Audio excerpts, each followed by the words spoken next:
নমস্কাৰ মই স্মাইলৰ এই মুহূৰ্তত লৈ আহিছো অসমৰ লগতে ভাৰতৰ বিভিন্ন প্ৰান্তৰ পৰা কেইবাটাও গুৰুত্বপূৰ্ণ খবৰ। গতিকে এনেকুৱা ধৰণৰ অসমীয়া নিতৌ এনেকুৱা ধৰণৰ খবৰসমূহ চাবৰ কাৰণে এই চেনেলটো সাবস্ক্ৰাইব কৰি কাষত থকা বেল আইকনটো প্ৰেছ কৰাৰ লগতে ভিডিঅ'টোত এটাকৈ লাইক কৰি উৎসাহিত কৰিব। শ্ৰমিক ভোকত মৰে, চৰকাৰে একোৱেই নকৰে। ৰিমোট কণ্ট্ৰলত টিভিহে চলে আৰু ৰাজ্য চলিবলৈ নিদিব বুলি এবাৰ অসমবাসীক অনুৰোধ জনাইছে ৰাহুল গান্ধীয়ে। আজি দিনজোৰা কাৰ্যসূচীৰে অসমত উপস্থিত হৈছে কংগ্ৰেছৰ উপ সভাপতি তথা সাংসদ ৰাহুল গান্ধী আৰু শিৱসাগৰৰ বৰ্ণিং খেলপথাৰত কংগ্ৰেছ কৰ্মীৰ এখন বিশাল জনসভা সম্বোধন কৰি বিজেপিক সমালোচনাৰে থকা সৰকা কৰিছে ৰাহুল গান্ধীয়ে। আৰু ভাষণৰ প্ৰসংগত ৰাহুল গান্ধীয়ে কৈছে, কা বিৰোধী স্থিতিত আমি অটল আছো, তাক লৈ জনতাই চিন্তা কৰাৰ কোনো কাৰণ নাই আৰু মোদী চৰকাৰে কেৱল বনিয়াৰ কথা চিন্তা কৰে বুলি উল্লেখ কৰিছে ৰাহুল গান্ধীয়ে। আৰু গুজৰাটৰ বনিয়াৰ জেপৰ পৰা ধন আনি শ্ৰমিকৰ জেপ ভৰাম আমি বুলিও এইবাৰ সভাত উল্লেখ কৰিছে ৰাহুল গান্ধীয়ে। আৰু ৰাহুল গান্ধীয়ে কৈছে দেশৰ শ্ৰমিক ভোকত ভৰে, কিন্তু এইবাৰ এইখন চৰকাৰে একোৱেই নকৰে। কংগ্ৰেছ কৰ্মীসকলক সাহসী হ'বলৈ কৈছে ৰাহুল গান্ধীয়ে। ইয়া সংকটৰ সময়, দৃঢ়তাৰে সকলো কাম কৰিব লাগিব বুলি উল্লেখ কৰে আৰু এনে বহু সংকট পাৰ হৈ গৈছে, দৃঢ়তাৰে কাম কৰাৰ সময় হৈছে এতিয়া। লগতে ৰাহুল গান্ধীয়ে বাজেটৰ প্ৰসংগ উল্লেখ কৰিছে আৰু এইবাৰ বাজেটত কৃষকৰ বাবে বিশেষ একো নাই বুলি উল্লেখ কৰে, যিটো অতি লজ্জাজনক। আমি সকলো শ্ৰেণীৰ লোকক একেলগে লৈ আগবাঢ়িম, এই কথা দিলো বুলি আজি উল্লেখ কৰিছে আৰু দেশৰ যুৱ প্ৰজন্মৰ মনত থকা সকলো শংকা আঁতৰাই আমি দিম আৰু আত্মসংস্থাপনৰ প্ৰকৃত পথৰ সন্ধান বিচাৰি উলিয়াব লাগিব। লগতে ৰাহুল গান্ধীয়ে অসমৰ মুখ্যমন্ত্ৰীক কঠোৰ ভাষাৰে সমালোচনা কৰিছে। তেওঁ কৈছে, ৰিমোট কণ্ট্ৰলেৰে টিভি চলাব পাৰি, কিন্তু অসমবাসীক অনুৰোধ ৰিমোট কণ্ট্ৰলেৰে এখন ৰাজ্য চলাবলৈ নিদিব। নাগপুৰীয়ে কোনো ৰিমোট কণ্ট্ৰলত অসমখন চলিবলৈ নিদিব বুলি অসমবাসীক অনুৰোধ জনাইছে ৰাহুল গান্ধীয়ে। অসমৰ নিবনুৱাৰ বাবে অসম চৰকাৰে আনিছে এটা সুখবৰ। সপ্তম উত্তীৰ্ণই মাহিলী লাভ কৰিব এতিয়াৰ পৰা 8,400 টকাকৈ। এই সুযোগ আগবঢ়াইছে ৰাজ্য চৰকাৰৰ পঞ্চায়ত আৰু গ্ৰাম্য উন্নয়ন বিভাগে। নিৰ্বাচনৰ সন্মুখতে এইবাৰ ৰাজ্য চৰকাৰে নিবনুৱাৰ বাবে আনিছে কেইবাটাও ভাল খবৰ। ৰাজ্যৰ পঞ্চায়তে ওলাইছে নতুন চাকৰি। এতিয়াৰ পৰা সপ্তম শ্ৰেণীত উত্তীৰ্ণও লাভ কৰিব 8,400 টকাৰ মাহিলী দৰমহাৰ চাকৰি। আৰু এই ৰাজ্য চৰকাৰৰ সুবিধাসমূহ পঞ্চায়ত আৰু গ্ৰাম্য উন্নয়ন বিভাগে আগবঢ়াইছে। চাকৰিৰ নামটো হৈছে গ্ৰাম্য সখী। পঞ্চায়ত আৰু গ্ৰাম্য উন্নয়ন বিভাগে সৃষ্টি কৰিছে এই নতুন পদৰ। আৰু Mahatma Gandhi national rural employment guarantee actor অধীনত শীঘ্ৰে নিযুক্তি দিয়া হ'ব এই পদসমূহত। পিছে কেৱল মহিলাৰ বাবেহে এই পদ সৃষ্টি কৰিছে। অকল মহিলাই এই পদৰ বাবে আবেদন কৰিব পাৰিব আৰু নিযুক্তি লাভ কৰা সকলৰ প্ৰধান দায়িত্ব হ'ব জব কাৰ্ড থকা লোকৰ কাম চোৱা চিতা কৰা। আৰু তাৰ বাবে কোনসকলে আবেদন কৰিব পাৰিব তাৰ এটা নিৰ্দিষ্ট সীমা আছে আৰু এই পদসমূহত কেৱল মহিলাক নিযুক্তি দিয়া হ'ব। আৰু 18 বছৰৰ পৰা 45 বছৰৰ যিকোনো মহিলাই এই পদৰ বাবে আবেদন কৰিব পাৰিব। শিক্ষাগত অৰ্হতা সপ্তম শ্ৰেণী উত্তীৰ্ণ আৰু আত্মসহায়ক গোটৰ সদস্য বা জব কাৰ্ডধাৰী এই সদস্যসমূহ কিন্তু এই পদৰ বাবে আবেদন কৰিব পাৰিব, যাৰ আত্মসহায়ক গোটৰ লগত জড়িত আছে। যিসকল জড়িত আছে তেওঁলোক বা যিসকল জব কাৰ্ডৰ অধিকাৰী তেওঁলোক সপ্তম শ্ৰেণী উত্তীৰ্ণ, তেওঁলোকে এই কামসমূহ চোৱা চিতাৰ দায়িত্ব জানিব লাগিব, বুজিব লাগিব। তেওঁলোকে কিন্তু এই পদৰ বাবে আবেদন কৰিব পাৰিব। এতিয়া মূল বিষয়টো হৈছে ক'ত আৰু কিদৰে আপুনি আবেদন কৰিব পাৰিব। পঞ্চায়ত কাৰ্যালয়, খণ্ড উন্নয়ন বিষয়াৰ কাৰ্যালয়ত উপলব্ধ হ'ব এই প্ৰমাণ পত্ৰ জমা দিয়া। আৰু লগতে অহা 15 ফেব্ৰুৱাৰীৰ পৰা 5 মাৰ্চৰ ভিতৰত কৰিব লাগিব আবেদন। আৰু অফলাইনৰ জৰিয়তেহে এই আবেদন আপুনি কৰিব পাৰিব আৰু পঞ্চায়তৰ কাৰ্যালয়ত আপুনি এই আবেদন কৰিব পাৰিব। আৰু 15 ফেব্ৰুৱাৰীত এইটো উপলব্ধ হ'ব আৰু খণ্ড উন্নয়ন বিষয়াৰ কাৰ্যালয়তো উপলব্ধ হ'ব এই আবেদন প্ৰক্ৰিয়া। আৰু অফলাইন যোগে আপুনি পঞ্চায়তত যোগাযোগ কৰিব পাৰিব, খণ্ড উন্নয়ন বিষয়াৰ কাৰ্যালয়তো আপুনি যোগাযোগ কৰিব পাৰিব। এই পঞ্চায়তৰ এই নতুন যিসমূহ চাকৰি দিয়া হ'ব মহিলাসকলক, ইয়াৰ বাবে আপুনি পঞ্চায়ত আৰু খণ্ড উন্নয়ন বিষয়াৰ কাৰ্যালয়ত আপুনি গৈ যোগাযোগ কৰিব পাৰে। অসম বচাব লাগিব, বিজেপিয়ে অসম শোষণ কৰি আছে। 2021 হ'ব কংগ্ৰেছৰ চৰকাৰৰ বীৰ লাচিতৰ প্ৰতিমূৰ্তিত সেৱা জনাই কংগ্ৰেছৰ অসম বচাও যাত্ৰা।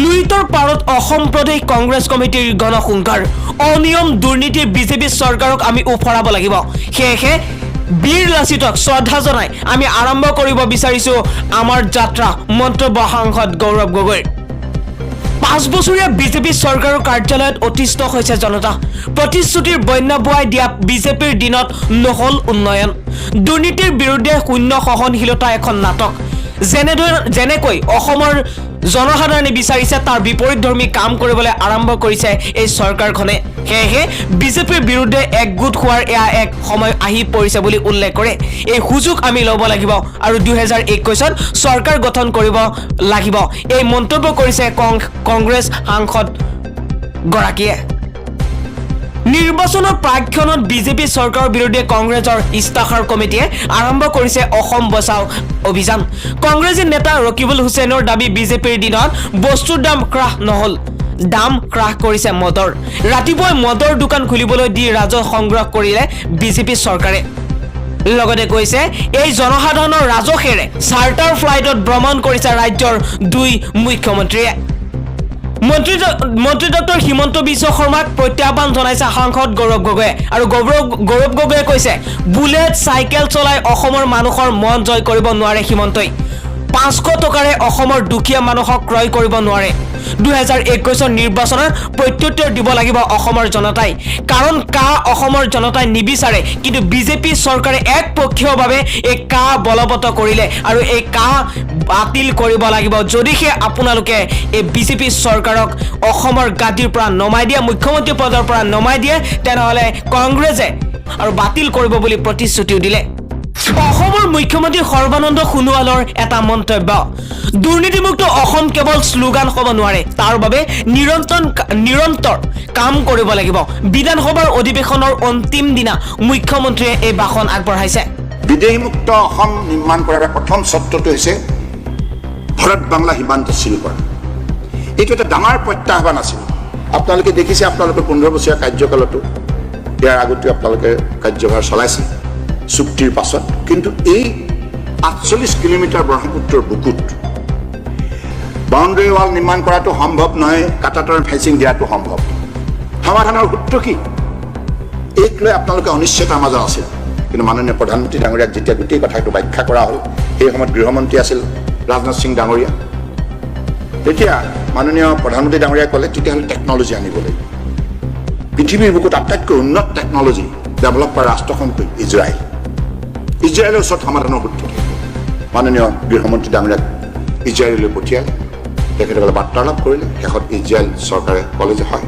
আমি নদীৰ ওপৰত এনেধৰণৰ ব্যৱস্থা প্ৰৱৰ্তন কৰিম যি ব্যৱস্থাই নদীৰ সেই সীমাইদি কোনো আৰু বিদেশী শত্ৰু বা এনি ফৰেইন এলিমেণ্ট ন' ওৱান কেন এণ্টাৰ সেইকাৰণে টেকন'লজিকেল চলিউশ্যন তেখেতসকলে পথ দিলে আৰু ফলত তাকেই আজি চেঞ্চৰ প্ৰতিষ্ঠা কৰি আজি 48 কিলোমিটাৰ সেই নদীৰ বুকুত সেই চেঞ্চৰ প্ৰতিষ্ঠা কৰাৰ কাৰণে এইটো প্ৰান্তত আপোনালোকে দেখিছে বাতৰি কাকতো আজিলৈকে তেনেকুৱা কোনো নিউজ নোহোৱা হ'ল যে ইমানখিনি অনুপ্ৰৱেশ হৈছে হৈছে there is no' influx story in the last 4 years why it is because we did it our second line of defense first line of defense is the BSF paramilitary forces the second line of defense is Assam police গতিকে এই security ব্যাৰিকেডটো আমি ইমান কটকটীয়া কৰিলো ফলত এটা বিদেশী অনুপ্ৰৱেশকাৰী আৰু তাত কোনো প্ৰৱেশ কৰিব নোৱাৰে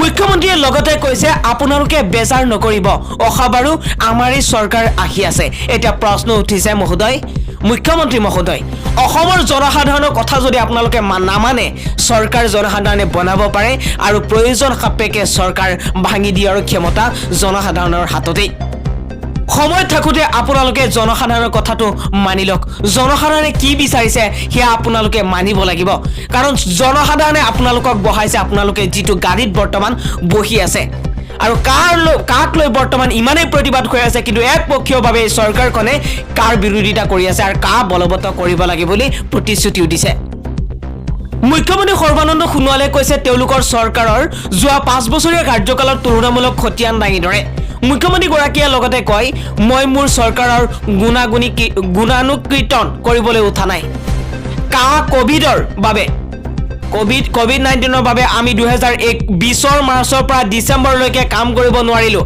আমি সঁচা অৰ্থত 3.5 বছৰতে কাম কৰিব পাৰিলোঁ বুলি উল্লেখ কৰে।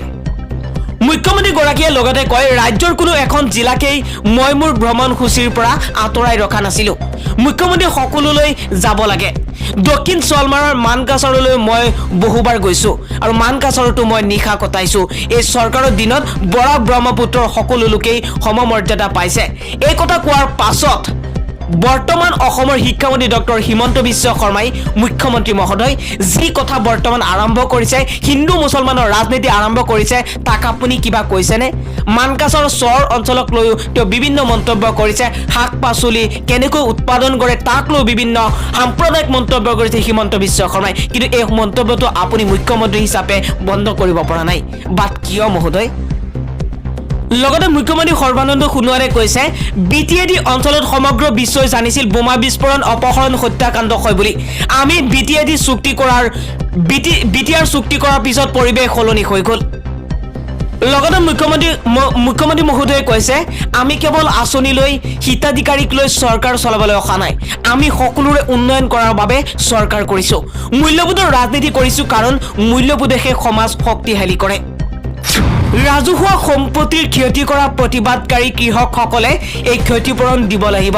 হাৰিয়ানাৰ মুখ্যমন্ত্ৰী মনোহৰ খট্টৰে এই ঘোষণা কৰে। কেন্দ্ৰীয় গৃহমন্ত্ৰী অমিত শ্বাহক শনিবাৰে সাক্ষাৎ কৰে হাৰিয়ানাৰ মুখ্যমন্ত্ৰী মনোহৰ লাল খট্টৰে।